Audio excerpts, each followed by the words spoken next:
আমার ভাইয়ের পর আল্লাহ ডাক দিলেন, ফেরেশতারা এদিকে আসো, ইন্নী জাইলুন ফিল আরদি খলিফা। এই ফেরেশতারা, আমি জমিনের মধ্যে খলিফা প্রেরণ করতে চাই, মানুষ পাঠাইতে চাই, জমিনের মধ্যে মানুষ পাঠাবো। তোমরা কি বলো? পরামর্শ দাও। আমি আল্লাহ তোমাদের সাথে পরামর্শ করতে চাই। ফেরেশতারা এক বাক্য উত্তর দিলেন, আল্লাহ, মানুষ বানানোর কোনো প্রয়োজন নাই, কোনো দরকার নাই। আল্লাহ, এই বান্দারা জমিনের মধ্যে গিয়ে জিনদের মতো মারামারি নাফরমানিতে লিপ্ত হয়ে যাবে। আয় আল্লাহ, অমনি পৃথিবীর জমিনটা আবার নাপাক বানিয়ে ফেলবে, পৃথিবীর জমিনের পবিত্রতা নষ্ট করে ফেলবে, জমিনটা রক্তপাতের মাধ্যমে আবার কলুষিত করবে, রক্তে লাল লাল করে ফেলবে। আয় আল্লাহ, এদেরকে বানানোর দরকার নাই। আমার আল্লাহ বলে, ইন্নী আ'লামু মা লা তা'লামুন। জিনেরা, এ ফেরেশতারা শুনে রাখো, আমি আল্লাহ যা জানি তা তোমরা জানো না। জুড়ে বলেন সুবহানাল্লাহ। আমি যা দেখি তা তোমরা দেখো না, আমি যা শুনি তা তোমরা শুনো না, বিদায় আমি যা জানি তা তোমরা জানো না। তোমাদের চোখ যদি আমি আল্লাহর চোখ হয়ে যাইতো, তোমাদের কান যদি আমি আল্লাহর কান হয়ে যাইতো, তাহলে আমি যা জানি অবশ্যই তাও তোমরা জানতা। এখন তোমরা তোমাদের রক্ত স্বল্পতার ভিতরে আছে, তোমরা মানুষদের রক্তপাতের দৃশ্যটা দেখতে পাচ্ছ। আরে এরাই হচ্ছে ওই মানব জাতি, যেই মানব জাতি নিশিরাতে আমি আল্লাহর জন্য যাই নামাজ বিছিয়ে তাহাজ্জুদে দাঁড়াবে।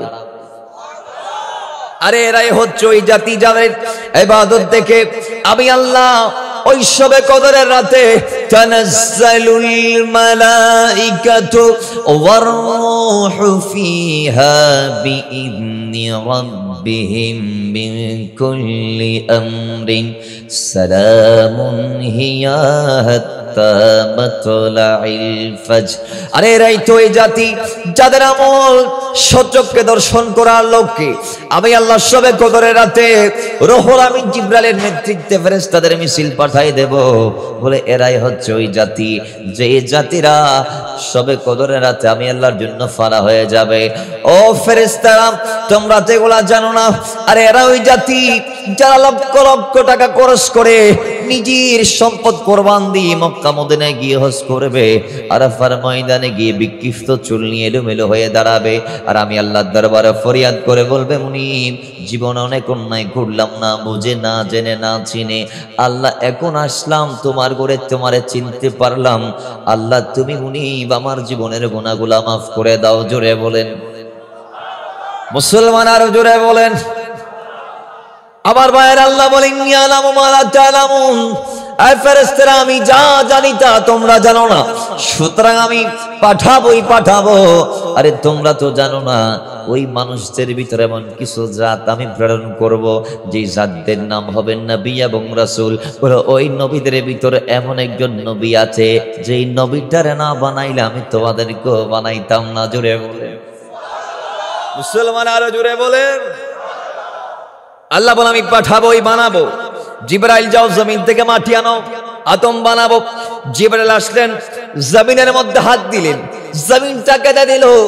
জমিন ডাক দিয়ে বলে, জিবরাইল, আমার কাছ থেকে তুমি আমাকে আলাদা করতে চাও, আমার শরীর থেকে আমাকে আলাদা করতে চাও, আমার দেহ থেকে তুমি আমাকে আলাদা করতে চাও, আমি তো অনেক কষ্ট পাবো। জমিনের কান্না থেকে জিবরাইল চলে গেলেন আল্লাহর আদালতে, আল্লাহর দরবারে চলে গেলেন। আয় আল্লাহ, আদম বানানোর জন্য মাটি নিতে পাঠাইলা। আল্লাহ, আমি তো মাটি নিতে পারি নাই, কারণ মাটি কান্না করছে। জোরে বলেন সুবহান। আল্লাহ বলে, তোমাকে দ্বারা হবে না, যাও মিকাইল, তুমি যাও। মিকাইল আসলো, জমিনের মধ্যে হাত দিতে চাইলো, জমিনের মাটিগুলা কান্নায় লিপ্ত। জমিন ডাক দিয়ে বলে, মিকাইল, তুমি আমাকে আমার মুখ থেকে আলাদা করতে চাও, আমাকে কষ্ট দিতে চাও। বলে, আমাকে তো তুমি আলাদা করলে আমি অত্যন্ত কষ্ট পাবো, আমার কলিজা ছিঁড়ে আমাকে নিও না, আমি কষ্ট পাবো, আমাকে একটু মাফ করো। মিকাইলও নিতে পারে নাই, মাটি না নিয়ে ডাইরেক্ট আল্লাহর কাছে চলে গেল। আল্লাহ ডাক দিয়ে বলে, মিকাইল, মাটির জন্য পাঠাইলাম, জমিন থেকে মাটি আনার জন্য পাঠাইলাম, কোথায় মাটি? মিকাইল বলে, আল্লাহ, জমিনের কান্না দেখে আমি কেমনে মাটি নেব?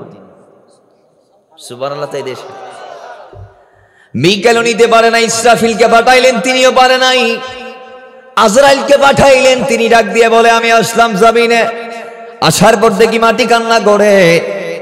আমি সঙ্গে সঙ্গে মাটির কান্নার দিকে না তাকাই আমি ডাইরেক্ট মাটিতে হাত দিলাম এবং মাটি আমাকে কেঁদে কেঁদে বলে, আজরাইল তুমি এমন কেন আমি জানতে চাই।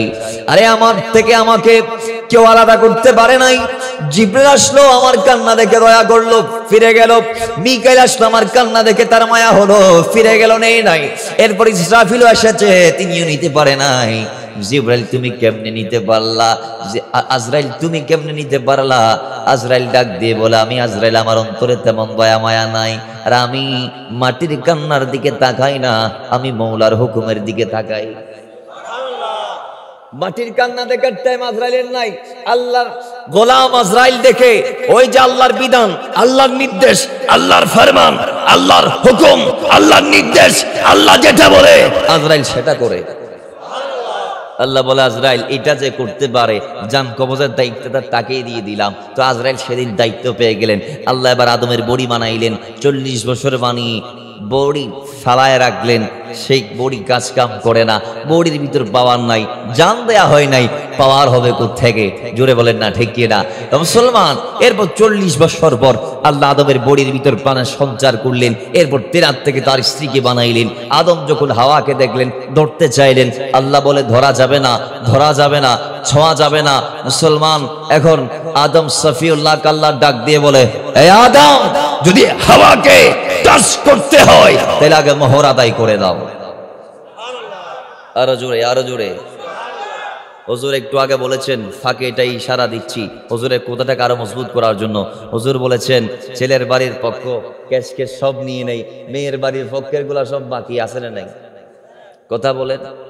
আচ্ছা, মেয়ের বাড়ি বলছে 10 লাখ টাকা দেন মোহর, আচ্ছা দিলেন, সেখানে 1 লাখ নগদ, 9 লাখ। কথা বলে না, 9 লাখ। আচ্ছা, ইসলামের সিস্টেম হচ্ছে 9 লাখ টাকা, 10 লাখ টাকা, যা 1 টাকা হোক, 50,000 টাকা হোক, যা দেন মোহর আছে সবগুলা দিয়েই স্ত্রীর হাত ধরতে পারার হুকুম স্বামীর উপর আসবে। নাইলে টাচ করাও যাবে, হাত ধরাও যাবে, অতি সহবাসগুলো তো দূরের কথা, হাতও ধরা যাবে না। আগে মোহর আদায় করতে হবে। আদম ধরতে চাইছে, আল্লাহ বলো খবরদার, দড়ি বলে আগে মোহর আদায় করো। সুবহানাল্লাহ। আরো বড় গরিব মুসলমান। তা আদম ডাক দিয়ে বলছে, আল্লাহ আমার তো এখানে কোনো অর্থ করি নাই, আমি আদম তোমার জান্নাতে আছি, আমারে তুমি বানাইলা, জান্নাতে যা আসো সব তোমার, আমিও তোমার। আল্লাহ এখন তোমার সম্পদ থেকে আমি হাওয়াকে কি দিব, কেমনে আমি মোহর দিব, তুমি একটু বলে দাও না সিস্টেম কিভাবে। আল্লাহ ডাক দিয়ে বলছে, আদম রে, ওই যেই নবীর ওসিলাই তোরে বানাইলাম সেই নবীর উপর 10টা বার দরুদ শরীফ পাঠ করো। জোরে বলেন সুবহানাল্লাহ। বাস, আমার নবীর উপর দরুদ পাঠ করেছে, সেগুলো আদমের মাহার হয়েছে। ও মুসলমান নবীর গোলাম, এবার আসুন সেই আদম সফিউল্লাহকে আল্লাহ যে কোন একটা ওয়ের মাধ্যমে জমিনে পাঠাই দিলেন, আমাদের আম্মা হাওয়াকে সহ। সুবহানাল্লাহ। কারণ আল্লাহ ফেরেশতাদেরকে বলেছেন, ইন্নী জাইলুন ফিল আরদি খলিফা। কোথায় পাঠাবো? জমিনে। এখন বানাই রাখছে কোথায়? ফেরেশতাদের মাধ্যমে সজ্জিত করে জান্নাতে পাঠানোর কথা জমিনে রাখলেন, জান্নাতে। কারণ কি? আল্লাহ বলে কারণও একটা আছে, হিকমতও একটা আছে। তো সুবহানাল্লাহ পড়ে আর একটু জোরে বলেন। হিকমতের সাথে আল্লাহ গুমদুম গাছের কাছে নিয়ে গেলেন আদম নবী, আমাদের জন্য আত্মত্যাগ দিলেন। অনেকে বলে আদম ভুল করেছে, আদমের গুনাহ হয়েছে, নাউজুবিল্লাহ। আদম ভুল করে নাই, আদম আত্মত্যাগ দিয়েছে। আদম যদি জান্নাতে থেকে যাইতো, গন্ধম যদি না খাইতো বা কাছে না যাইতো, তাহলে আমরা কি দুনিয়াতে আসতে পারতাম? জান্নাতে কি সহবাস করলে ছেলে হবে? কথা বলে না। জান্নাতের সঙ্গে মিলন করলে কি ছেলে হবে, মেয়ে হবে? সিস্টেম নাই জান্নাতে। জান্নাতে ফুলা হয় না, মেয়ে হয় না, জান্নাতে গর্ভপাত হয় না। সুবহানাল্লাহ পড়েন। তাহলে আল্লাহর নবী আদম, আমরা সন্তানরা দুনিয়াতে আসতে পারার জন্য আমাদের জন্য আত্মত্যাগ করে দিয়েছেন। জোরে বলেন না সুবহানাল্লাহ। এবার জমিনে আসলেন, তেনার বাচ্চা কাচ্চা হলো, পুরো জমিনটাতে মানুষ দিয়ে ভরপুর আল্লাহ করতে লাগলেন। এবার সেই জাতিগুলাকে আল্লাহ প্রেরণ করলেন জমিনে, তাদেরকে চালানোর জন্য পাঠাচ্ছেন। এবার একের পর এক নবী রাসূলদেরকে হালি হাতে না, ওরা এক একটা নবীকে এক একটা কিতাব দিলেন। সেই নবীরা জমিনে এসে কিতাবের কথাগুলো হিকমত তথা প্রজ্ঞার সাথে বলতে লাগলেন। এখন নবীদের কথা শুনে মুদ্রা জীবনও চেঞ্জ করতে লাগলেন। সুবহানাল্লাহ বলে। এবার যাইতে যাইতে অনেক নবী আসলো গেল, আসছে আর যাচ্ছে।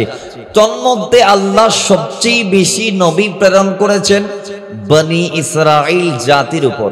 সুবহানাল্লাহ। কারণ এই জাতিগুলো এত মারাত্মক জাতি ছিল, এরা কোন নবীর কথাকে, এরা তো অনেক নবীকে হত্যা করেছে।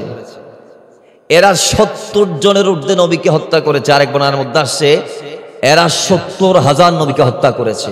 জোরে বলেন নাউজুবিল্লাহ। তো যাই হোক, এরা এত বড় অপরাধী। আর তাওরাত মুসা আলাইহিস সালামকে আল্লাহ দিয়েছেন, জাবুর তাও মুসা নবীর যে জাতিকে আল্লাহ চালানোর জন্য তাওরাত দিয়েছে, জাবুরও একই জাতিকে চালানোর জন্য তাওরাতকে আবার আল্লাহ পাক সাজিয়ে গুছিয়ে মডিফাই করে ওই তাওরাতকে ফলো করে সেম ভাবে যেটা এসেছেন সেটার নাম জাবুর। এগুলাকে একটাকে বলা হয় নিউ টেস্টামেন্ট, আর একটাকে বলা হয় ওল্ড টেস্টামেন্ট। জুড়ে বলেন না সুবহানাল্লাহ। তাহলে ইনজিলও সেম, সেখানে প্রায় তাওরাতের বিধান ছিল, একটু আপডেট করে আল্লাহ পাক তাওরাত কিতাবের যে বিধানগুলো জমিন থেকে হারিয়ে গিয়েছে, মুদ্রা ভুলে গেছে, সেই বিধানগুলোকে আবার পুনরায় জীবন দিয়েছেন ইনজিলের মাধ্যমে। জোরে বলেন না সুবহানাল্লাহ। আমার ভাইরা, আবার ঈসা আসলেন, চলে গেলেন। ঈসা নবী চলে গেলেন 500 বছর। কোন নবী আসে নাই, কোন রাসূল আসে নাই। জমিনের মানুষগুলো এত খারাপ হয়ে গিয়েছে, আল্লাহ বলে এমন একটা অবস্থা, যেই অবস্থায় আমি আল্লাহ দেখতে পাচ্ছি। 4 পারা 2 নং পৃষ্ঠা সূরা আল ইমরান আয়াত 103। আল্লাহ বলছে আমি দেখতে পাচ্ছি ওয়াকুনতুম আলা শাফা হুফরাতিন মিনান নার, আমি দেখতে পাচ্ছি সবাই জাহান্নামে চলে যাচ্ছে। নাউজুবিল্লাহ। জোরে বল, কোথায় যাচ্ছে? আচ্ছা, একটা কথা মাঝখানে একটা ইশারা দিচ্ছি। আমাদের দেশে নির্বাচনী সময়ে অনেক দাঙ্গা হাঙ্গামা হয় কি হয় না? ভাইকে ভাই মারে, বাপরে ছেলে মারে, বন্ধুরে বন্ধু ফিটায়, আছে না নাই? তাহলে এবার বাবা, ওই টাইমে গভর্নমেন্ট কি করে, সরকার কি করে? বলে নির্বাচনী প্রত্যেকটা এলাকায় 144 ধারা জারি করো। কি করো? 144 ধারা জারি করো। বাবাজি দোয়ার আরজি, আসসালামু আলাইকুম। তাইলে গভর্নমেন্ট কর্তৃক কি করা হয়? 144 ধারা। বলাটা কোন ধারা? বলে যেই দ্বারাই 2 জন একসাথেও দাঁড়াইতে পারবে না রাস্তায়। ঠিক কি ঠিক না? কথা বলতে হবে, ঠিক কি ঠিক না? আপনারা কি আমার কথা বুঝতে পারছেন? এক লাইন আর যে জালে বেগিন আর মনে করতো না, প্রত্যেকটা লাইন বাই লাইন আস্তে আস্তে হইতো না, বুঝি পেলাই সাবনাইয়ের আর আল্লাহ কিছু ভালো জিনিস অপেক্ষা করেন। আল্লাহ আর ততক্ষণে হাউস মাঝে যে দেড়া 2 জায়গা হালি আসিন, বাইরের যারা আছে তারা রায় ফিল আপ করি তৌফিক দান করো, আমিন করো। তাহলে 144 ধারার সময় জরুরি অবস্থা জারি করা হয়। ওই সময় মানুষ লাঠি নিয়ে বাইরে বেরোয়া তো দূরের কথা, লাঠি নিয়ে মাঠে যাওয়া দূর কি বাদ। 2 জন একসাথে দাঁড়াইতে পারে বলে 2 জন একসাথে দিয়ে এলে গুলি করে দিব। প্রশাসনের ভাই হলো 2 জন একসাথে দিয়ে ঈদে দিলো কি করে দিব? গুলি করে দিব। কেয়া হয়তো অবস্থায় বিএনডি লগিয়ে দেই, কারণ বলে পরিস্থিতি এত ভয়াবহ। এজন্য সরকার কর্তৃক এই ঘোষণা করা হয়েছে।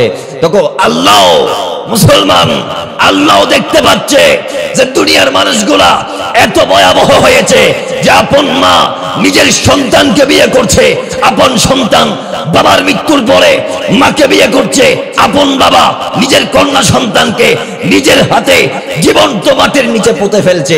ওই টাইমে আল্লাহ যখন দেখতে পাইলেন দুনিয়ার মানুষগুলা যাচ্ছে জাহান্নামে, যাচ্ছে জাহান্নামে, যাচ্ছে জাহান্নামে, ওই জরুরি অবস্থায় আল্লাহ মানুষদেরকে জাহান্নাম থেকে বাঁচাতে আমার নবীকে জমিনে প্রেরণ করে দিয়েছে। আল্লাহ বলছেন আমার নবী এসে ফাআনকাদাকুম মিনহা। 4 পারা 2 নং পৃষ্ঠা সূরা আল ইমরান আয়াত 103। আল্লাহ বলছেন নবী এসে বানাই দিয়েছে তোমাদেরকে জান্নাতি। আরে তোমরা যাচ্ছ জাহান্নামে, যাচ্ছ জাহান্নামে, আর নবী আসলো, এসে তোমাদেরকে জাহান্নাম থেকে পাকড়াও করে নিয়ে এসে জান্নাতের দিকে ঢুকাই দিয়েছে। সুবহানাল্লাহ। খুশি না বেজার? একদল বলে বেজার, আছে না নাই?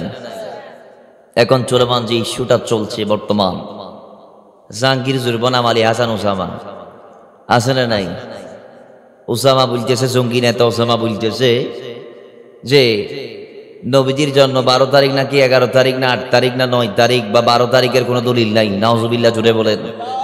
এবং তিনি বলতেছে আমরা নাকি পাকিস্তান থেকে হুজুর কিবলা এনে চট্টগ্রামে ঘোরাই এবং হুজুর কিবলা আলম আমাদেরকে জলসে জুলুস দিয়েছে, যার কারণে আমরা নামাজ পড়ি না, জলসে জুলুস করি, বাসায় যাই, জিলাপি খাই, বিরিয়ানি খাই। জুড়ে বলেন নাউজুবিল্লাহ।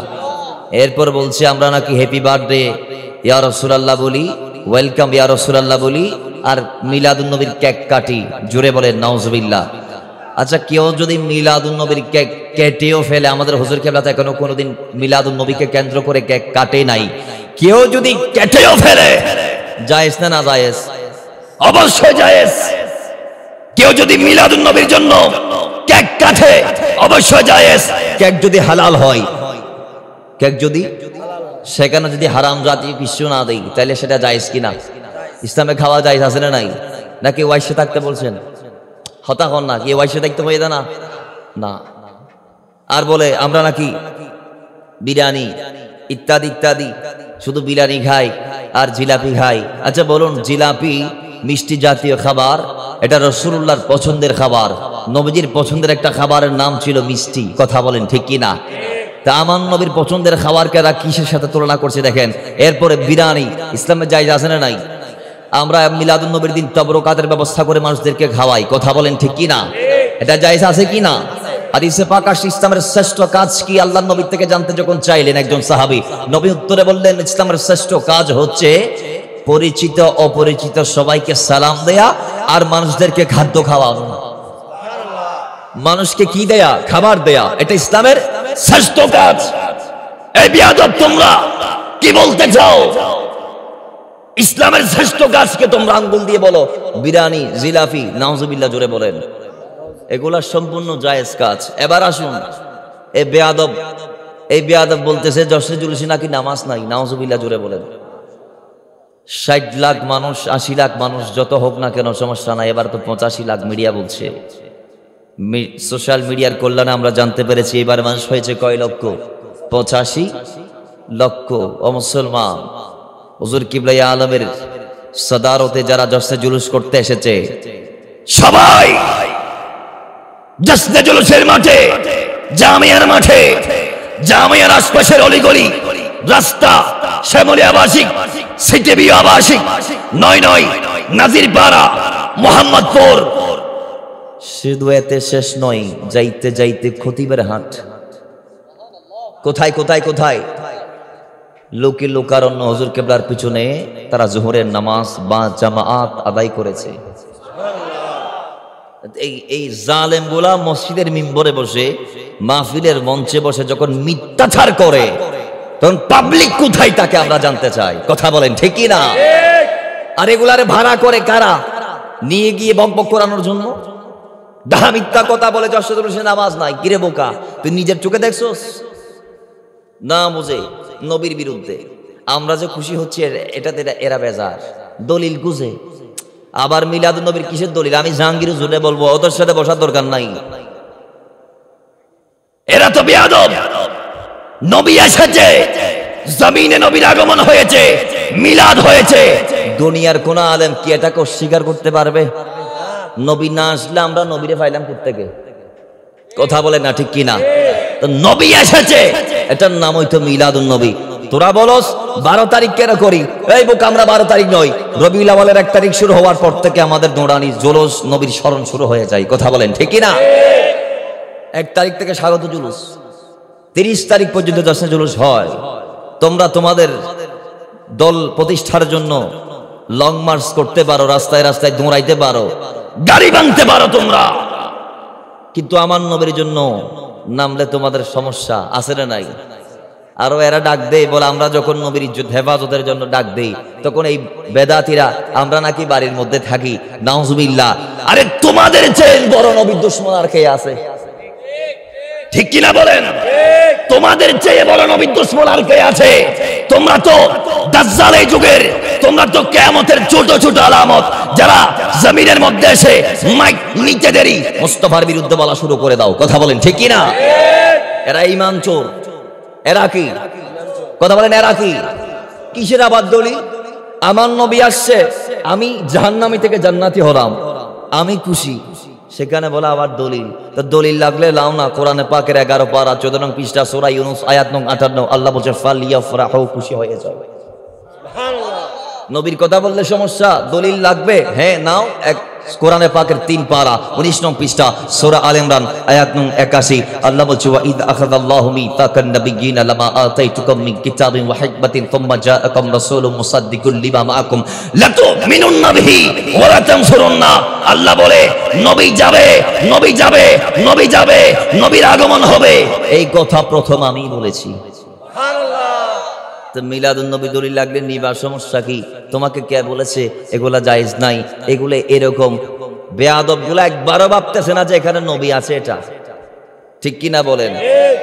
দেখেন যারা মিলাদুন নবীর বিরুদ্ধে ফতোয়া দেয়, এদেরকে একটা প্রশ্ন করতে চাই।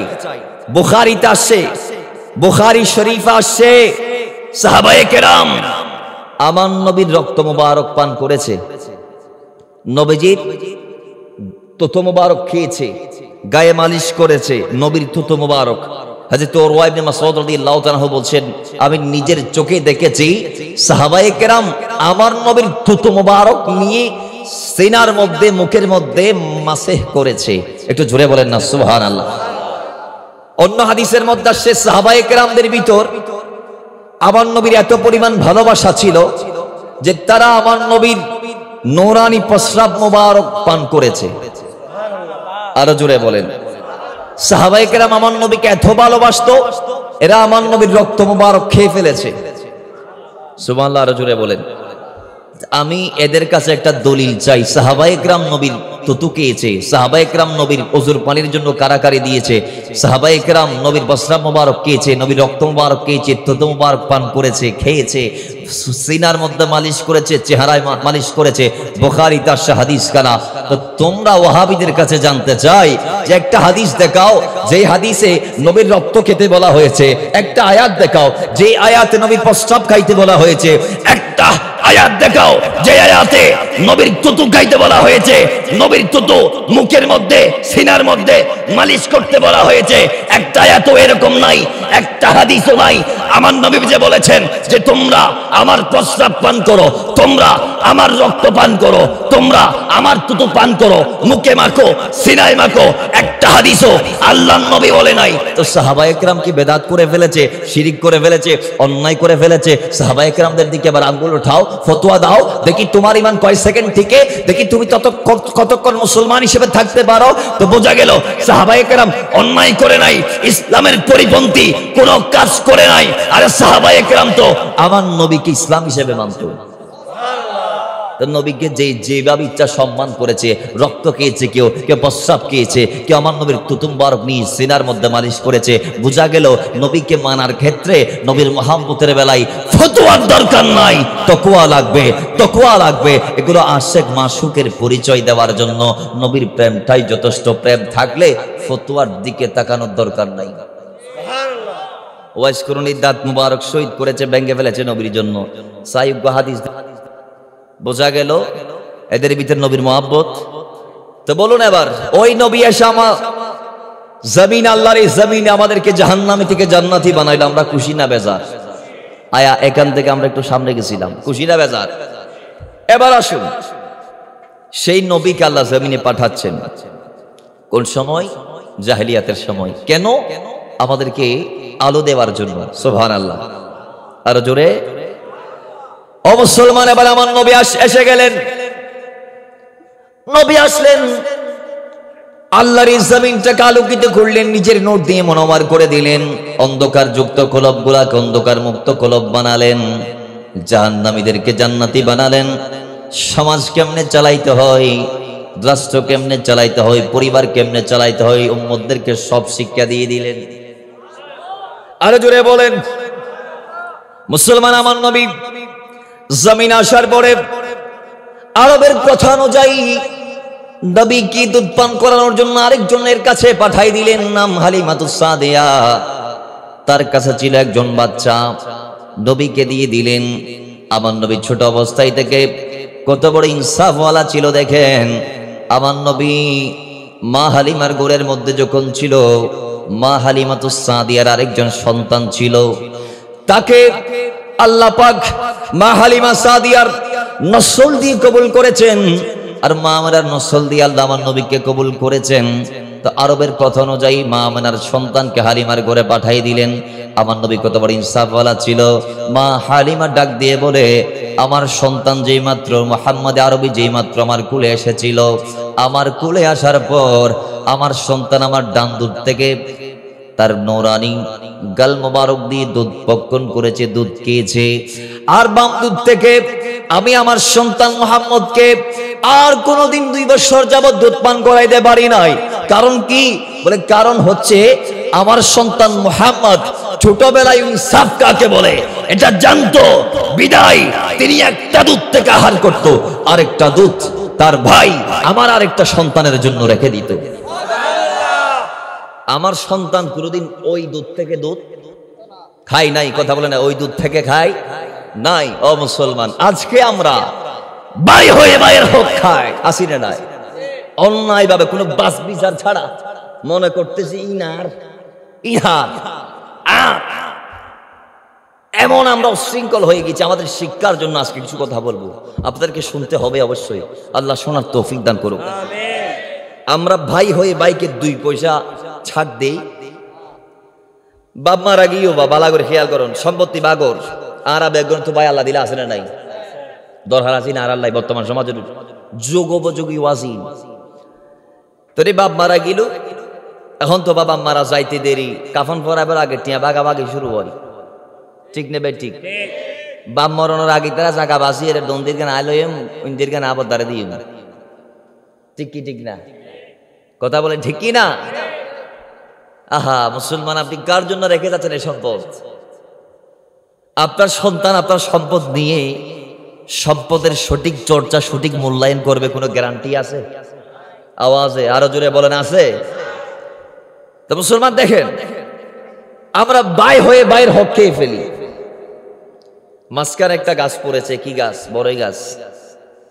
বর্মিয়া বলতেছে বিড়া বাগাবাগির সময়, ছোট ভাই আমার তো সন্তান আছে,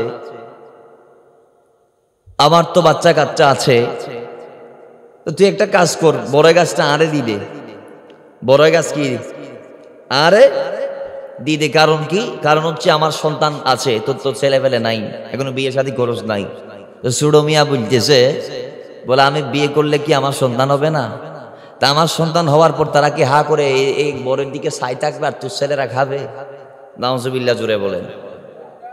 তার মানে একটা গাছও ছাড়তে, কথা বলেন, রাজি না। অথচ আহলে রাসূলদের জীবনের দিকে তাকাইলে, আল্লাহর নবীর জীবনের দিকে তাকাইলে, আল্লাহর নবী তার ভাইয়ের জন্য একটা দুধ, মায়ের একটা দুধ রেখে দিয়েছেন। এত চেষ্টা করলেও মা হালিমা সাদিয়া কোনোদিন আরেক দুধ থেকে আমার নবীকে দুধ খাওয়াইতে পারে নাই। ধরে বলেন না সুবহান। মওলা হুসাইন কারবালাতে গিয়েছেন, শহীদ হয়েছেন, আমরা জানি কি জানি না। মওলা হুসাইনের জন্য কারবালাতে মওলা হুসাইনের বাকি আরো 6 থেকে 7 জন ভাই, যেগুলা আলীর সন্তান কিন্তু ফাতেমার নয়, সুবহানাল্লাহ বলেন।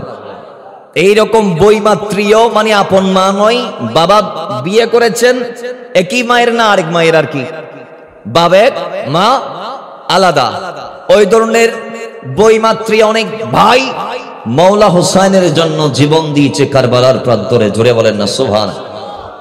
আমরা আমাদের ভাইয়ের সাথে সামান্য একটা কথা কাটাকাটির জের ধরে 10 বছর কথা বলি না, আসিনি নাই। বলে ঈদে কোরবানো তো তুই আল্লাহ নামাতিবি, হয়তো হয়ে দিয়ে দিয়া রাগ উঠতে দিয়া হয়ে দি ফেলাই দে, তুই আয় মল্লা আর মরা সিয়ারা না যাবি, ঈদে কোরবানো তুই আর সামনে নফরিবি।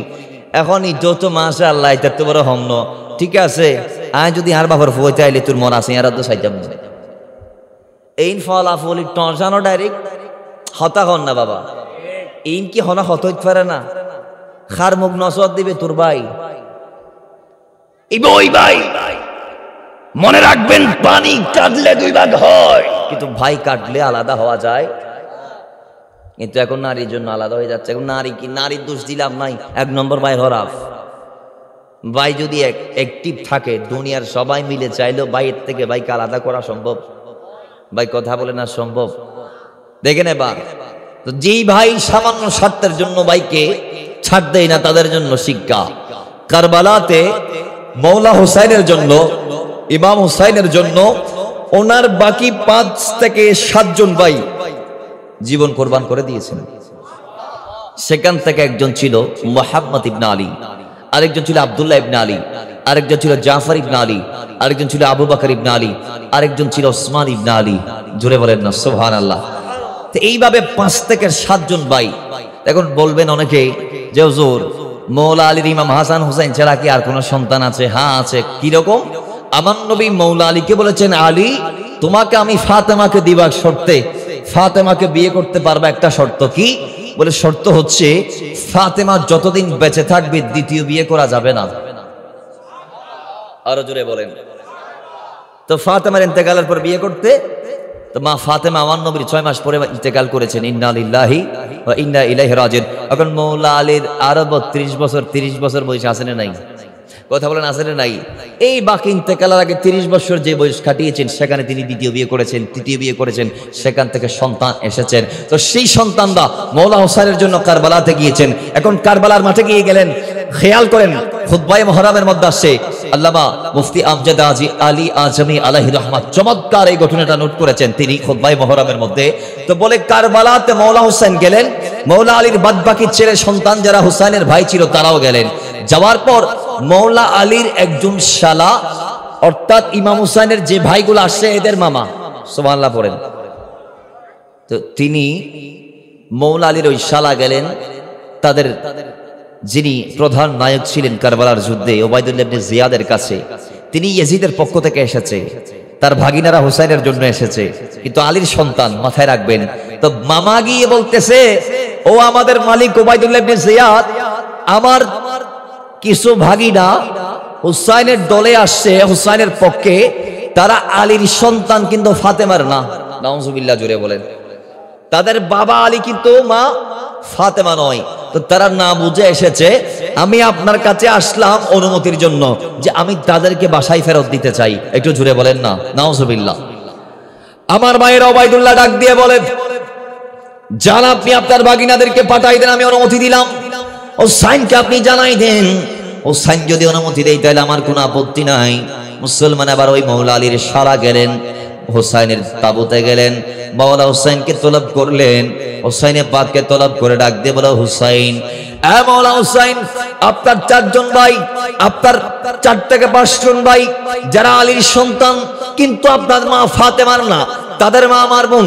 আমি তাদের মামা ইয়াজিদের পক্ষ থেকে অনুমতি নিয়ে এসেছি, ওবায়দুল্লাহ ইবনে জিয়াদের কদম থেকে অনুমতি নিয়ে আসলাম তাদেরকে বাসায় ফিরে দেওয়ার জন্য, তাদেরকে বাসায় ফেরত দেওয়ার জন্য, তাদেরকে পাঠাই দিতে চাই। বলে আপনার যদি কোনো আপত্তি না থাকে, আমাদের মালিক ওবায়দুল্লাহ ইবনে জিয়াদ বলেছে তারা চলে যাইতে পারবে, তারও কোনো আপত্তি নাই। যদি আপনি হ্যাঁ বলেন তাইলে তারা চলে যাবে। ও হুসাইন, আপনি কি বলবেন? এই যে দেখেন আমি অনুমতিপত্র, একটা অনুমতিনামা লিখিত আকারে নিয়ে আসলাম, আপনি দেখুন। মৌলা হুসাইন সেই অনুমতিনামা তিনি দেখার পর একটু মুচকি হাসলেন, হাসার পর ডাক দিয়ে বলে, মৌলা হুসাইন, বলে এই আমার আব্বার শালা, এটা আমাকে দিয়েন না, এটা আপনার ভাগিনাদেরকে দেন। আরে তারা যদি আমাকে ফেলে যাইতে চায় তাহলে আমি হুসাইনের কোনো আপত্তি নাই। জোরে বলেন সুবহানাল্লাহ। এবার সেই চিঠি নিয়ে তার ভাগিনাদেরকে দিলেন, বলে দেখো এই ভাগিনারা তোমরা চলে আসো, তোমাদেরকে নিয়ে যাওয়ার জন্য আমি অনুমতি নিয়ে আসলাম। হুসাইনে বলেছে তোমরা যদি যাইতে চাও তাহলে তার কোনো আপত্তি নাই। বলে তোমরা কি করতে চাও, কি বলবে এখন বলো, ধরো তোমাদের অনুমতি নামা নাও।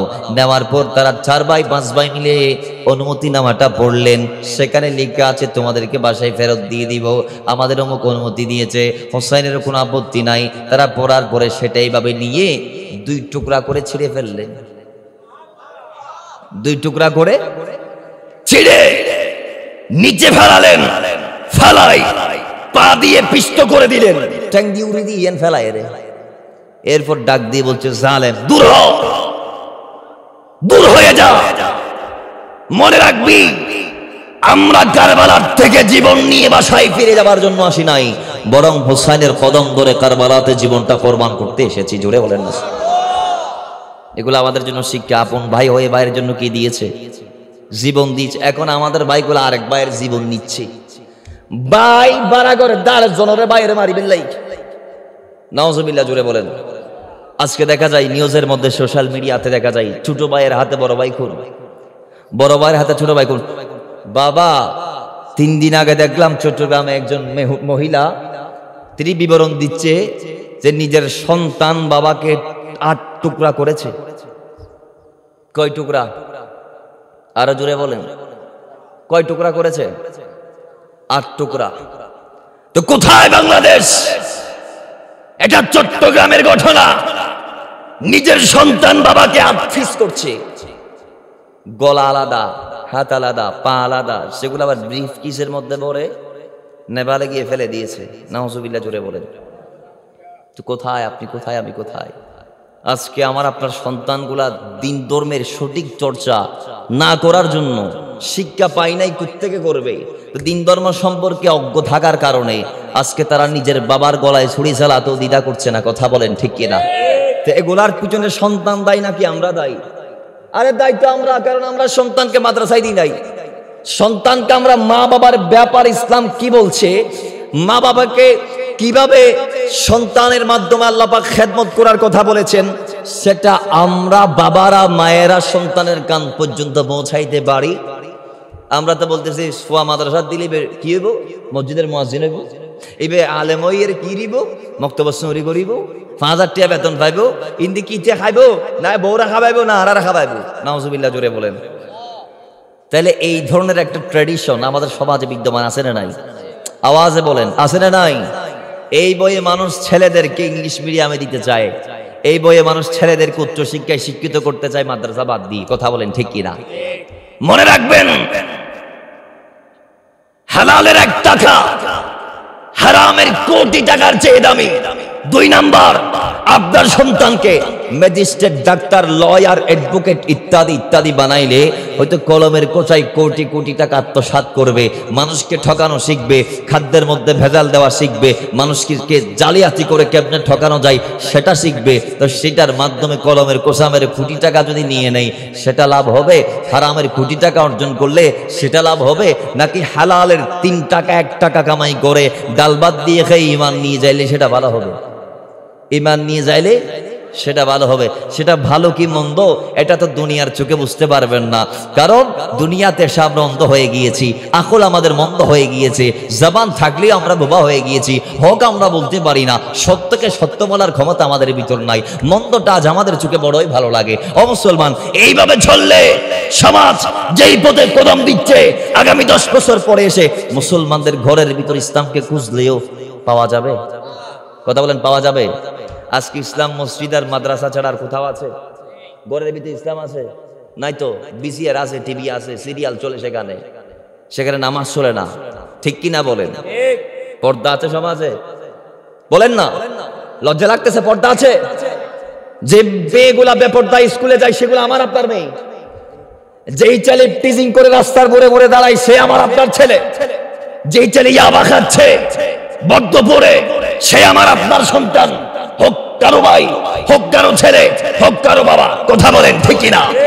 যারা মদ খাচ্ছে তারা আমার আপনার ভাই। যারা আজকে জমিনের নাফরমানিতে লিপ্ত, যারা অন্যায়গুলা করছে, অন্যায়কে প্রশ্ন দিচ্ছে, আঘাত করছে, অন্যায়ের সাথে চলাফেরা করছে, মদত দিচ্ছে, তারা হোক আপনি অথবা আমি অথবা আপনার ভাই অথবা আমার ভাই অথবা আপনার ছেলে অথবা আমার ছেলে। কথা বলেন ঠিক কিনা? আজকে যেভাবে সমাজ চলছে এইভাবে আমরা দেখি নাই 10 বছর আগে যুবকদেরকে এত শৃঙ্খল জীবন যাপন করতে আমরা দেখি নাই। 10 বছর আগে আমরা দেখি নাই যে যুবকরা এত ধ্বংস হয়ে যাবে। 10 বছর আগে আমরা দেখি নাই যুবকদের এত অধপতন, কিন্তু 10 বছর আগে যুবকদের এত সফলতাও দেখি নাই। ঠিক কিনা বলেন? 10 বছর আগে দেখি নাই যুবকরা মাহফিল পড়াইতে, আজকে দেখতেছি আমাদের প্রত্যেকটা মাহফিলের সাহেবের দাওয়াত সবগুলা যুবক। ঠিক কিনা বলেন? একদল যুবক আজকে নষ্ট হয়ে গিয়েছে, দিন থেকে বের হয়ে গিয়েছে, আরেক দল যুবক বুঝতে পেরে দিনের পথে ফিরে এসেছে। আমরা আগে দেখেছি, আমরা যখন ছোট ছিলাম আমাদের এলাকায় মাহফিল পড়াইতো কারা? মুরব্বীরা। কথা বলেন কারা? কিন্তু আজকে মাহফিল পড়াই যুবকরা। ঠিক কি ঠিক না? তাহলে ইসলামের বিভিন্ন সংস্কার কাজ, যেমন গাউসিয়া কমিটি বাংলাদেশের যে যত কর্মী আছে সবাই যুবক। এখানে আওয়ামী লীগ বলেন, বিএনপি বলেন, জাতীয় পার্টি বলেন, প্রত্যেকটা দলের কর্মী আছে না নাই? তারা শুধু দেখে আহলে সুন্নাত ওয়াল জামাত এই আদর্শ লালন করে কিনা, করলে বাস চলে আসো, ওয়েলকাম, দরজা খোলা তোমার জন্য। জোরে বলেন না সোয়া। তাহলে একদিক দিয়ে যুবকরা সফল, আরেক দিক দিয়ে বিফল।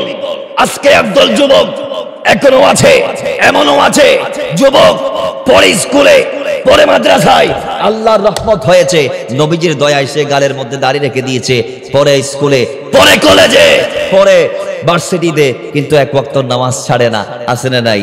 কিন্তু আরেক দল যুবক আছে মাদ্রাসায় পড়ে নামাজ নাই, আছে না নাই? স্কুলে পড়ে আরেক দল আছে নামাজ ছাড়ে না।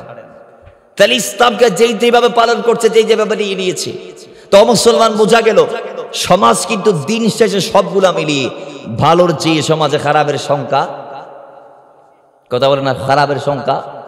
আমরা যে যার অবস্থান থেকে মোটামুটি খারাপ সবাই, ভালো আমি বলার সুযোগ নাই, কারণ এক সাইড ভালো হলে দেখা যায় 99 সাইড আমার খারাপই আছে।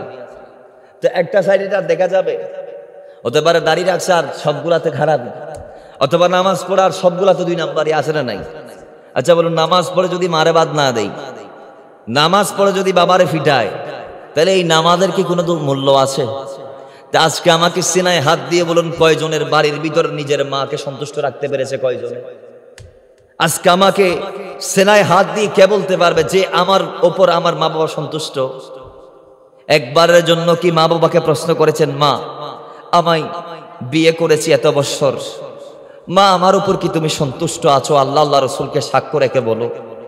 তো তখন দেখবেন মায়ের সিনা যদি ফেটে যায় কান্নাই, তাহলে বোঝা যাবে আল্লাহর জমিনে আপনার চেয়ে বড় অপরাধে আর কেউ। কিন্তু মা যদি হেসে বলে, বাবা আল্লাহর এই জমিনে আল্লাহ আল্লাহ রসুলের পর তুই সন্তান আমার জন্য আপন, সুবহানাল্লাহ, তাহলে মনে রাখবেন জান্নাতটা কনফার্ম হয়ে গেছে। জান্নাত কি হয়ে গেছে? এখানে কোনো সন্দেহ নাই, সন্দেহ করার অপশনই বদ্ধ নাই। দেড়বা লা রাইবা ফি, কোরআনে যেরকম কোনো ভুল নাই, মা সন্তুষ্ট থাকলে জান্নাত পাবেন, এত কোনো ভুল, কথা বলেন, এখানেও কোনো ভুল। কিন্তু আমরা কয়জন রাখতে পেরেছি মাকে রাজি? আজকে সমাজে দেখা যায় যুবকরা এমন দুর্দর্শ হয়েছে, যৌবনকাল। ও মুসলমান, আল্লাহর হাবিবের হাদিসের মধ্যে আসছে, আমার নবী ডাক দিয়ে বলছে, ও যুবক,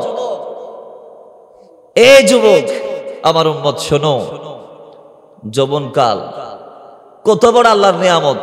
একটা ইশারা দিয়ে হাদিসের দিকে যাচ্ছি। আমাদের পুরো জিন্দেগিতে সবচেয়ে শ্রেষ্ঠ সময় হচ্ছে যৌবনকালের সময়টা।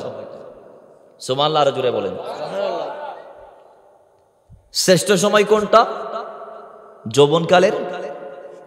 ছোটকালটাও শ্রেষ্ঠ নয়, বৃদ্ধকালটাও শ্রেষ্ঠ নয়। এখন প্রশ্ন করতে পারেন, হুজুর কি কথা বলেন, যুবক যারা আছে এরা কি শ্রেষ্ঠ? হ্যাঁ অবশ্যই। কেন?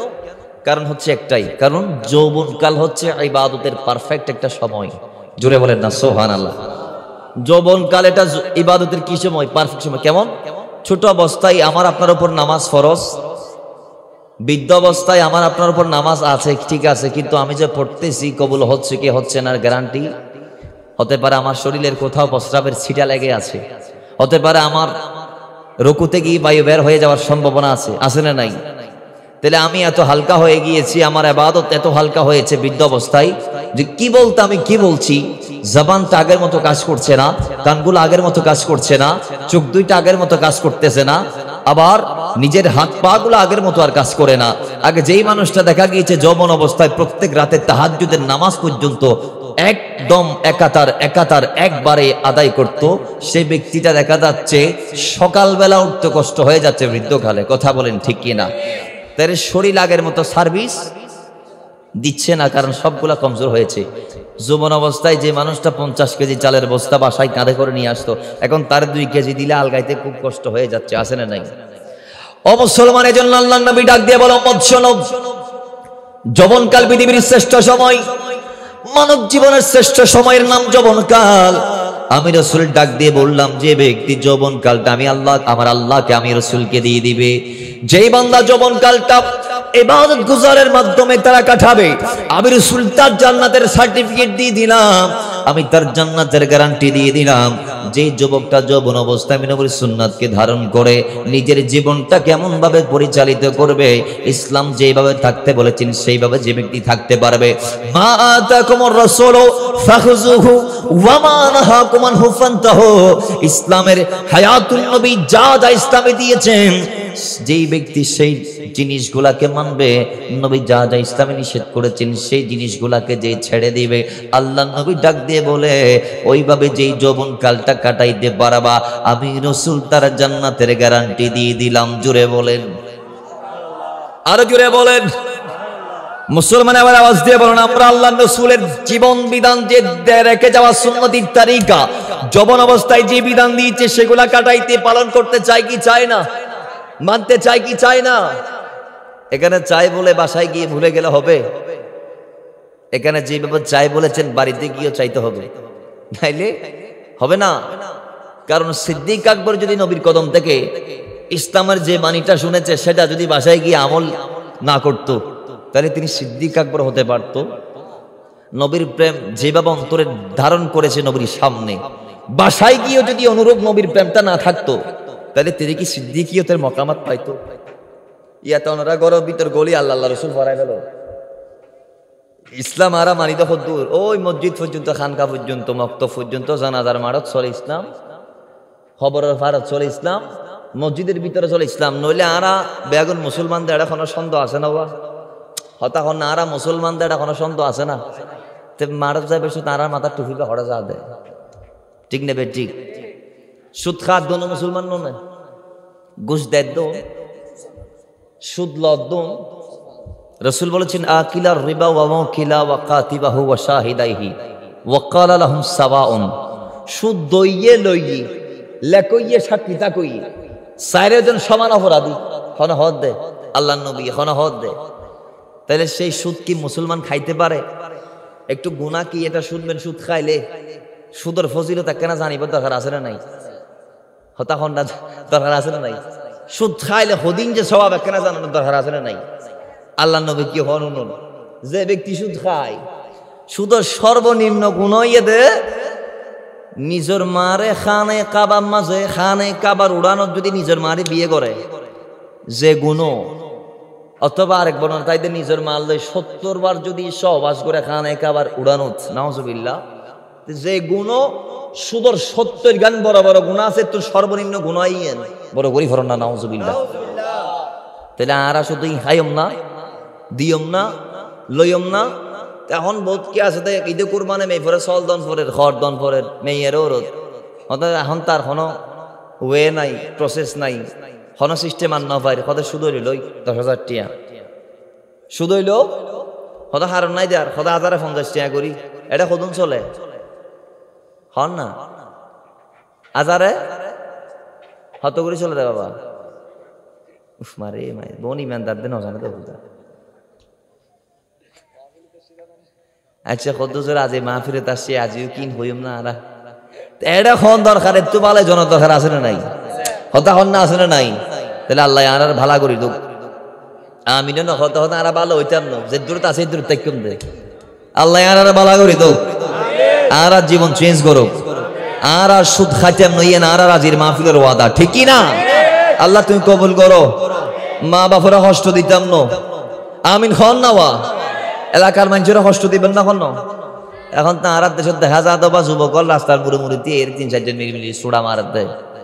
আর আগে দেখতেন আর মুরব্বীরা খাইতে, এখন ফুয়াইন বুড়ো হয়ে দেবা কিয়ামতের আলামত হুদা মারে মারে মারে দুয়া মারে দূর মিকে আল্লাহর ইকে ফাটার দে মনে হয় ফু করে হড়ে মারে দেখো তখন হদ্দুর তুরিতেরা যায় আছে না নাই?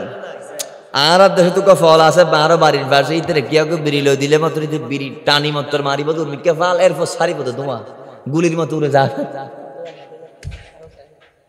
তুলে আর দেশে তো আর ইকের ফল এবার মতো কিছু ফল এটা আছে না নাই? ওই বা খস সারা ফল ইতারা খস সুরলা ফল ঠিক নেবে ঠিক কইলাম যে বাবা সুরা খ সময়যোগ্য আছে বুড়ো খালে খাইবা এখন খাওয়ানোর দরকার তখন না আছে না খাওয়ানোর দরকার না। এখন তুই তো স্কুলে যাবার আগে দিয়ে 2-3 টান মারি একটু মিলি 4-5 জন হতে বন্ধু তুই একটান ও মা তোরা যদি দিলে বাগা বাগি গড়িয়ে নফলে বাদত করতে তো বহুত সবের মালিক জাতি গুলো বন্ধু তসবি ছাড়াই বেলো তুই 33 বার পড়া 33 বার পড়ি 33 বার পড়ো তাহলে 100 বার হয়ে যাই বই এটারাই নত নাই ওরা বাগাবাগিতে আছে না নাই বাগাবাগি হড় চলার হদি তোর দাদি নারকল তিন ফাইকিতে দেখা যায় আর তিনজনে মিলে উড়িয়ে তিন মারি দিই মনে হতো তার বাবা এরা নারকল গাছি বের হয়ে দিই তারা হয়ে দিই আর নারকল ধরলে হাবে লাভি ঠিক না বেঠিক মা তোর না ঠিক না বেঠিক আজ এই যুবক আল্লাহ বলে পুরো সমাজ অনিরাপদগিরিতে আছে না নাই কিশোর গ্যাং নামক অবৈধ ভয়ানক রাস্তায় রাস্তায় দুর্দর্শ খনকিয়রে পড়ুয়ানো করি রে যারে মন চায় তারে মারের জিককে জ্যান মন চায় গড়ের দাঁড়িলে যুবক আছে না নাই অনুরাত গ্রাম পর্যন্ত কর্ণফুলিত গ্রাম বহুত বালা আসন সিটির ভিতর ঢুকিলে দেবেন দে বিয়াদব ভাড়া হয় হফ কারো কি ঠিক নেবে ঠিক ভদ্র বিয়াদব অভদ্র বিয়াদব চিহ্নিত বিয়াদব অচিহ্নিত বিয়াদব লাঞ্ছিত বিয়াদব সভ্য বিয়াদব অনেক ধরনের বিয়াদব আছে ও আল্লাহ বিয়াদব কাকে বলে সিটির ভিতর গেলে দেখবে আহা এখন তো জমিনটা এমন হয়ে গিয়েছে অবৈধ কাজগুলা সব জায়েজ হয়ে গিয়েছে ঠিক কি না জেনা বেড়ে গিয়েছে সমাজে আজকে সমাজের সবচেয়ে বেশি বড় আকারে যেই ভাইরাসটা ছড়িয়ে গেছে সেটা হচ্ছে প্রেম কথা বলেন ঠিক কি না এগুলার পিছনে আমাদের কিছু অদক্ষতা আছে কিরকম আমরা যারা অভিভাবক আছি আমরা যারা কি আছি বাবা অভিভাবক আছি আমরা আমাদের ছেলেদেরকে উপযুক্ত বয়সে শাদী করাই দিচ্ছে না ঠিক কি না বলেন যার কারণে আমাদের সন্তানরা জেনার দিকে হাঁটছে কেমন আজকে যদি মা বাবা সন্তানকে যদি সঠিক টাইমে বউ এনে দিতে পারতো তাহলে ওই যুবক কি কোনো যুবতীর সাঁতার প্রেমের ফাঁদে জড়াইতো কথা বলতে হবে জড়াইতো অবা বউ তো আইলে ফেমতেমিনার বালাতা আনে ইন বালালা আনে আর বিয়ে করন না হইতে পারিবেন বিয়ে করন হইত দিয়ে আই আরা বিয়ে গজি আরা হইতে পারেন সিনা তার দিয়ে রে দুনিয়ার দনে ফলায় ফেলাবেন বিয়ে করানোর পর আল্লাহ বিয়ের ভিতরে এদিন নিয়ামত দিয়ে দে বড় করি ফরন আর একখানা বড় করি ফরন তাহলে আজ ইয়ে ফোয়াইন দিয়ে জেনার পথে আর ইয়েনো আর কারণে কেন আর মা বাবুল যদি ফোয়াইন করে যথার্থ সময়ে বোয়ানি দিলি এতে সংসারই কইব ইতের ফিডের উদ্দি হাদের উদ্দি বড়কে বোঝাইবো বউর বোঝাইবে দায়িত্ব তো দায়িত্ব পালন করি বললাই যেই ফোয়ারা সকাল 10টা বাজে বাজ্যে গোমত্ব তুলন হইতো ইতে 6টা বাজ উড়ি নিজ দায়িত্বে হামজ যাবই বড় করি ফরন ঠিক কি না কিন্তু আজ ইয়ারা বিয়ে করতে চাইলে ফোয়াইনতে হইলে আর হইতে বিয়ে আদার তোর বদ্দা বিয়ে করছে না হালাইয়া বড় সুখ করছে বয়স চলেতে 5-5 হইতে লাগছে বনুয়ানা তুই খন্ডিলে বউ তো ঠিক নেবে ঠিক বোধ কি এত তাই না পারি গোমত আমাবো ওই বেদ্যা আছে না নাই অমুসলমান এগুলা হাসলেও কিন্তু কথা সত্য আজকে বিয়ে করতে গেলে আমরা বিয়েটাকে একদম কঠিন বানিয়েছি জেনাটাকে সহজ বানিয়েছি বিয়ে নবীর সুন্নত আজকে কঠিন হয়ে গিয়েছে জেনা জায়েজ নাই সহজ হয়ে গিয়েছে আজকে 30 টাকা দিয়ে প্রেম করা যায় মোবাইলে 20 টাকা দিয়ে দেখা করা যায় 30 টাকা দিয়ে গার্লফ্রেন্ডকে নিয়ে গিয়ে ফুচকা খাওয়া যায় বলুন ইসলামে কি বিয়ের আগে প্রেম প্রীতি ভালোবাসা জায়েজ আছে ছেলে মেয়ে একসাথে হাত ধরে বিয়ের আগে হাঁটা জায়েজ আছে অবৈধ ফোন আলাপ জায়েজ আছে রাতের 2টা বাজে কি দেওয়াল ফারই ওবা গাত ফাড়ি এরাই রে দেওয়াল ফারই গার্লফ্রেন্ড হলে দেখা করেন ইসলামে জায়েজ আছে না অতখন আছে না কিন্তু আজকে সেটা সহজ কিন্তু বিয়ে কঠিন কেমন জেনা করতে 200 টাকাও লাগে না বিয়ে করতে ঠিক কি ঠিক না তো এখন কি মানুষ আর বিয়ে করবে কথা বলে নিতে হদ নাই 30 টাকা দিয়ে আর 7 মিনিট একটারিন 40 টাকা দিয়ে আর গার্লফ্রেন্ডের ফুচকা খাবাই সাহের আয়োজন দিতে পারিন আর তোর ইচ্ছা মতো 2 দিন আর ইত্যারিন আর তো বিয়ে কিনলে গরম করেন আজ বিয়ে কি হোক কঠিন হোক বিয়ে করতে চাইলে লম্বা হ্যান্ডিলে ডমাটোর লিস্ট আছে না নাই অত বেশি নো আর মেয়ে মাজ্জবরে দিলে 40 লাখ খামিন তুই তো শুড়ো বড় বড় হদে 45 লাখ দিল মাজ্জবর একেরা কম দিলাম জামাই করি দিই হদে আল্লাহ দিলে তোমার আর তাও বিয়ে দিয়ে আল্লাহ যথেষ্ট এখন ফার্ম দিলে মত ফোয়ার বাফু ফুলে গিয়ে তো হদুল্লাহ খামিন হতে বেশি নো 5-5 লাখ করে দিবা দেরি ঠিক নেবে ঠিক মনে হতো কোরবানি না বাজার গরুর দর দিয়ে ঠিক নেবে ঠিক ইটা হতুম কি বেড়া এখন দাম ফরন না ঠিক আছে বোন বাকি তাই আর একটা লিস্ট আছে তো বিয়াই হয়তো কি লিস্ট হয় না ভাই অত 5-5 লাখ টাকা খামিন তো সাধারণ বিষয় 5 লাখ বাড়াই 8 লাখ লই নিও বিয়াই তাহলে আর একটা লিস্ট সব হতে ফোয়া শুরু করে বিয়ে করাই দি, ফোয়া ডর করে বড় করে বিয়ে করাই দি, বেশি না হতে 15 লাখ টাকার ফানি চার দি, 6 লাখ টাকার বড় করি মাত্র 6 লাখ টাকার 15 লাখ টাকার ফানি চার দি। আর একখান এলিয়ান গাড়ি দিয়ে ফোয়া অফিসত যাবে লাই, বেশি না 35 লাখ টাকা গাড়ি আনার দাম। তাহলে অন সাইলেন্টলি লেখান দিতে পারন, যেহেতু ফোয়া বড় বড় দিয়ে মাইসে বড় দিয়ে গাড়ি সে দুই আরো করে দেখা জানি নাই, তার আরো রোদ দিয়ে দে এটা কেঁরা সুযোগ নবী আর তো গাড়ি আছে তো ফোয়া আর গো এবং তোমার মাইয়া সরি বেল্লাই তুই তার আল্লাহ তুই দিবে দে তুই হতার ইতারে বিয়া করাই দে বেশি না হতে 5,000 করে বুড়ে খাবাই। তো অন চাইলে এইভাবে হোক অথবা তুমি 1,000 বাড়াই হোক, আর তো যেহেতু শেষ বিয়ে বাবা খাবাই বেঁধে ঠিক নেবে ঠিক। তো বাসর পরিবর্তে বাঁশ হন না, বাঁশের পরিবর্তে তাহলে এখন এ ডরে কি কেউ বিয়ে করতে পারিব না? বোধ কি আরাম হয়ে বিয়ে করতাম না, কবি যে আমি কবি কবি কি সমাজ সাহায্য প্রয়োজনে বিয়ে আর করতাম না। যুবক অনেকে এরকম আছে না নাই? আজকে আমরা বিয়েটাকে তো কঠিন বানানোর পেছনে আমরাই দায়ী, আর আমাদের কারণে আজকে সমাজে গরিবের লক্ষ লক্ষ মেয়ে অবিবাহিত অবস্থায় রাত দিন কাটাচ্ছে মুসলমান। কথা বলেন ঠিক কি না?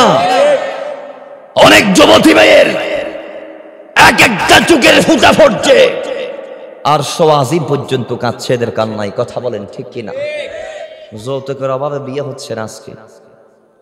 ফুয়ার বাপে 35 লাখ টাকা 40 লাখ টাকা খামিন দিয়ে দেয়, তার টিয়া নদম বোম্বাইকে কিন্তু মাইফের বাপ তো নগদ দেয়া ফুরিব তো ফার্নিচার নগদ খাবান ফুরিব তো বইরা থতা হন ঠিক নেবে ঠিক।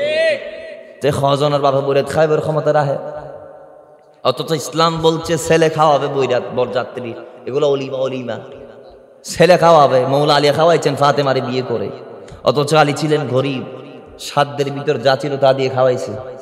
এখন আমরা মেয়ের বাপের বরত থেকে খাই আসিনে নাই, কথা হন না সুমাই চাল্লা বলে বিয়ে বাইজার করতে ভাই। আরে মা খাওয়ারে আনোয়ারা চৌমনি নে, আনোয়ারা চৌমনি সুমাইচার মাতাল্লাই কি বাগিয়ে দি ই বেলের নাটক পর্যন্ত এমন নয় যে খন সমাজ তাহারা বসবাস করিতে গরু গুস্তল্লাই মারামারিতে আছে না নাই? হতা হন না। আর বিয়ে পর্যন্ত গরু গুস্তল্লাই মারামারি ওনারা কি ওয়াজ করছো?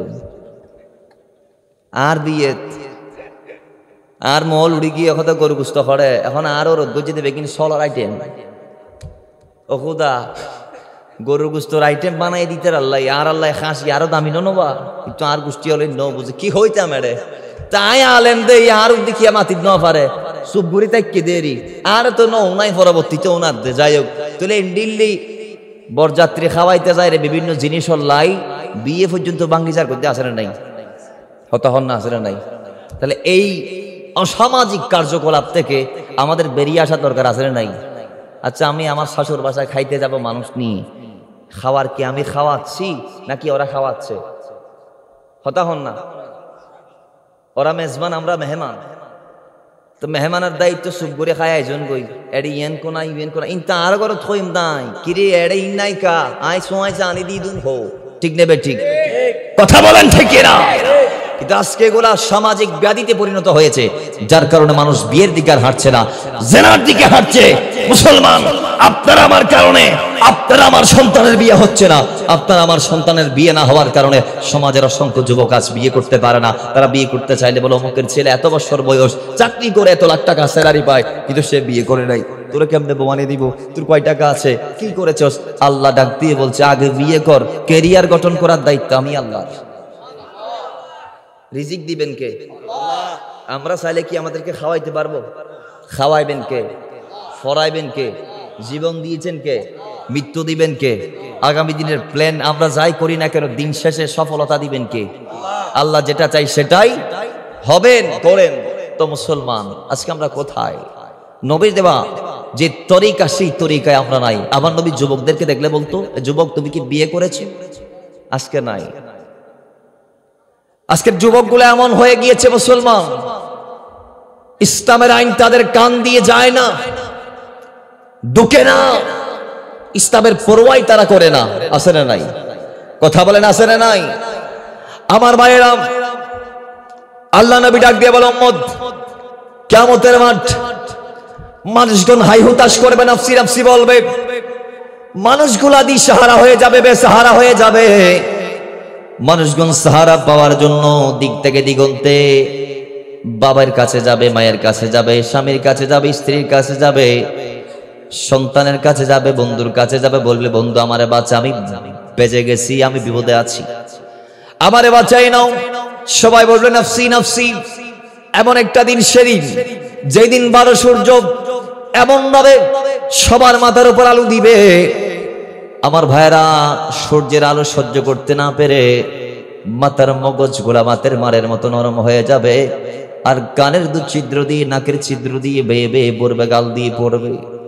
ও মুসলমান, ওই টাইমের মধ্যে আল্লাহর নবী বলে উম্মত সেদিন আরশের ছায়া ছাড়ার কোনো ছায়া থাকবে না, আরশ আজিমের ছায়া ছাড়ার কোনো ছায়া থাকবে না।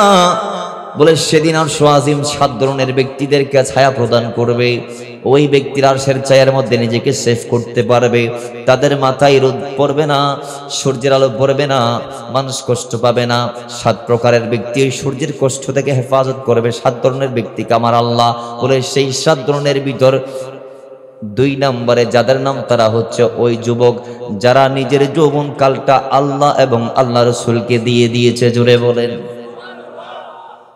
আজকে আমাদের যুবকরা মসজিদমুখী না, মসজিদে আজান হয় কানের মধ্যে হেডফোন দিয়ে, আজানের জবাবও দেয় না, আছে না নাই? রাত দিন 24 ঘন্টা অ্যান্ড্রয়েড ফোনের ভিতরে চেটিং, মেসেজ আর মেসেজ, নতুন নতুন ফেসবুক আইডি খুঁজে বের করে সেখানে রিপ্লাই দেই, মেসেজ দেই, মেসেঞ্জারের মধ্যে হাই হ্যালো পাঠাই।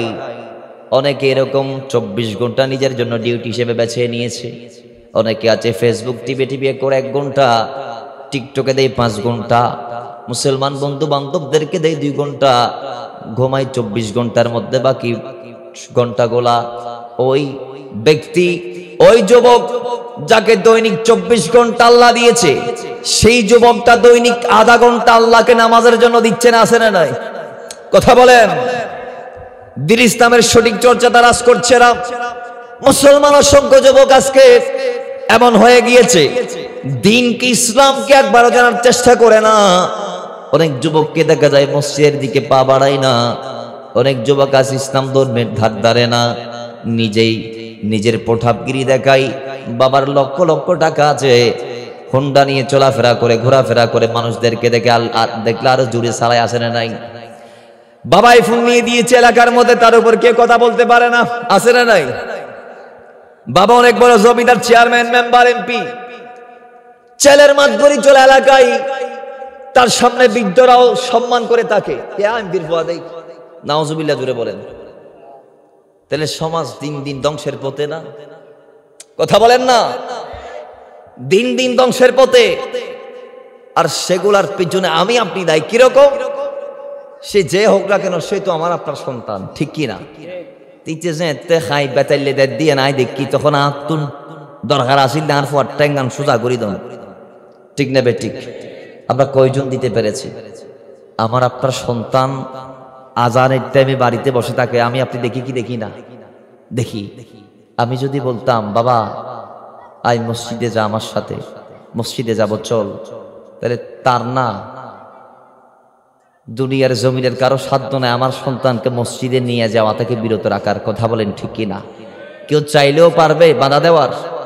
আমি বাবা যদি একটি ভই, যদি বাদ পাইতে চাস তাহলে নামাজ লাগবে, তাহলেই তা আল্লাহর ডরে না ফুললে অন্তত ভাতর ডরে ফুরিব, ঠিক নেবে ঠিক? তা ভাতর ডরে ফুটতে ফুটতে অন্তর আল্লাহর ভালোবাসায় না আইলে অটোমেটিকলি তারা ডাকনো ফুটতে নিতে অটোমেটিক নামাজই হয়ে যাবে, দেখো তখন ঠিক নেবে ঠিক? আরা ওই হাম্মান প্রত্যেক দিন করে জিয়ার নিয়মিত করার তাই যেন আরা বাদ ফত্তিয়ত খাই না খাই, সৌরি করার দিকে তারা ফত্তি জানানো যায়, স্কুলের যাতে তারা ফত্তি জানানো যায়। নামাজও যদি এইভাবে প্রত্যেক দিন করে নিতে পারেন তাহলে আর কাউরে ডাকা দরকার নেই। ফজর হওয়ার আগে অটোমেটিকলি ঘুম ভেঙে যাবে, ঠিক কি না? আমরা তো এগুলা করি না। ওই আমরা একটা জিনিস নিয়মিত করি, জুমাটা বরাবর ঠিকই পড়ি, ঠিক কি না? শুধু কি আল্লাহ জুমা ফরজ করেছেন? কথা বলেন না। শুধু কি জুমা নামাজ ফরজ? 5 ওয়াক্ত নামাজ পড়ানোর দরকার আছে না নাই? এখন মসজিদে যান দেখবেন সব মুরব্বী, একটা যুবকও নাই। 5 ওয়াক্ত নামাজে সব মুরব্বী, একটা যুবকও। হ্যাঁ, কিছু ছোট বাচ্চা কাচ্চা আছে, দাদারাত দড়ি যায়। যে ফুলারা দাদারাত দড়ি ছোটবেলায় যায়, ওই দাদা যদি ছেলে বড় হলেও তার হাত যদি না ছাড়ে, তাহলে যুবক অবস্থায় কি যুবক নামাজ ছাড়তে পারে? দাদা যদি বেড়ায় দড়িয়ে তো টানে, বুড়ো তাইতে যে দিলে টান দিল। এখন সমস্যা, গুরু তাইতে নাতি আজু করে যাবে লাই, দাদা এলো যাইতে নসাই, ঠিক নেবে ঠিক। কিন্তু ননি যাইতে এক প্রকার দূরে সরে গিয়ে নামাজ হতুন। এখন দাদা এ টানের দাঁড়িতে ন যায়। এক সময় আমাদের বাচ্চারা কান্না করে, আব্বু আমি মসজিদে যাব, আমাকে নিয়ে যাও। আব্বা বলে তুই সেখানে চিল্লাপাল্লা করবি, ধরে নিয়ে যাওয়ার দরকার নাই। তখন সন্তানকে আমি মসজিদ থেকে বিমুখ বানিয়েছি। অথচ হাদিসে পাকের মধ্যে আসছে, তোমরা তোমাদের সন্তানকে 7 বছরে নামাজের টিকা দাও, 7 বছর বয়স থেকে নামাজে নিয়ে যাও, আনো, নেওয়া আসা করো। কিন্তু 10 বছর বয়স থেকে নামাজ না পড়লে মারতে হবে। 10 বছর বয়স থেকে নামাজ না পড়লে মারো। কোরআনে পাক হাদিসে পাকের মধ্যে আইলান আমরা পেয়েছি, জানান পেয়েছি। কিন্তু আমাদের সন্তানরা 7 বছর বয়স থেকে, বুলি ফুটার পর থেকে সন্তান মসজিদে যাওয়ার জন্য কান্নাকাটি করে। আব্বারে বললে আব্বা নিয়ে যায় না, দাদারা বললে দাদা নিয়ে যায় না, মামারা বললে মামা নিয়ে যায় না, বাইরে বললে ভাই নিয়ে যায় না, এলাকার মানুষদেরকে বললে এরা নিয়ে যায় না। কিন্তু যেই মাত্র সে উপযুক্ত হয়ে যায়, তখন এলাকার সবাই মিলে তারা টানলে সে যায় না। ঠিক কি না? এটা কি মিথ্যা বলতেছি আমি? এটাই সত্য। আমাদের উচিত কি ছিল? যে সন্তান ছোট অবস্থায় আল্লাহমুখী হতে চাচ্ছে, কারণ তার কলবটা এখনো পিওর, সে নাবালেগ অবস্থায় যদি কোনো অন্যায় করে ফেলে সেটা অন্যায় হিসেবে সাব্যস্ত হবে না। তো ওই টাইমে আমার আপনার উচিত ছিল আমার আপনার সন্তানকে ইসলামের টিকা দেয়া, ইসলামের তাগিদ দেয়া, দিনের সঠিক চর্চা করার আঞ্জাম দেয়া, মাদ্রাসায় পাঠানো, মক্তবে পাঠানো, ইসলাম আমাদের জীবনটা কিভাবে গঠন করতে বলেছে সেই বিষয়ে তাগিদ দিয়া, শিক্ষা দেয়া। সেই সময় যদি সন্তানটাকে কন্ট্রোল করা যাইতো, তাহলে সন্তান আজকে মিসগাইড হওয়ার সম্ভাবনা থাকতো না। তো মুসলমান, দিন শেষে বোঝা গেল আমার আপনার অধপতনের পিছনে, আপনার সন্তানের অধপতনের পিছনে আমি আপনি দায়ী, আর আমাদের সমাজ অধপতনের পিছনে আমাদের সন্তানরা দায়ী। কথা বলেন ঠিক কিনা? তাইলে সুন্নি একটা ইসলামী একটা সমাজ বিনির্মাণ করতে চাইলে আমাদের সকলকে নবীর আদর্শ নিয়ে এগিয়ে আসার দরকার আছে না নাই? আওয়াজে আরো জোরে আছে না নাই? আল্লাহ আমাদেরকে সঠিক ইসলামের চর্চা করতে সবাইকে এগিয়ে আসার তৌফিক দান করুক। আমি